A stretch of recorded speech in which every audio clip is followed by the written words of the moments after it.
नमस्कार दोस्तों, यह वीडियो होने वाला है एक रोस्ट और वो भी एक भोजपुरी यूट्यूबर के साथ। तो चलिए ना, बिना कोई देरी किए वीडियो को करते हैं शुरुआत। तो जौन लईकी भूखेली कुमारी में सुमारी मर्द गर्दा मिली।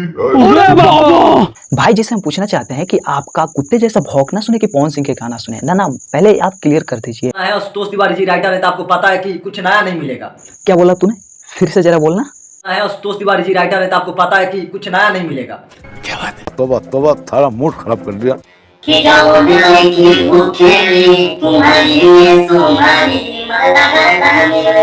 ना आप मेरे को क्लियर बता दीजिए कि आप पवन सिंह की प्रमोशन कर रहे हैं कि आप खुद कुत्ते जैसा गा रहे हैं। बात तो सही है। उसके बाद हम सोचे कि आप लोगों को थोड़ा सा मुंह मीठा करा देते हैं। ये में जो चिपचिपा वाला है ना, इसी की वजह से हमने ये खरीदा था कि सोचा कि ना जी वो मुंह में का। मैं नहीं बोलूंगा, अब जो भी बोलना है वो आपको बोलना होगा कमेंट बॉक्स में।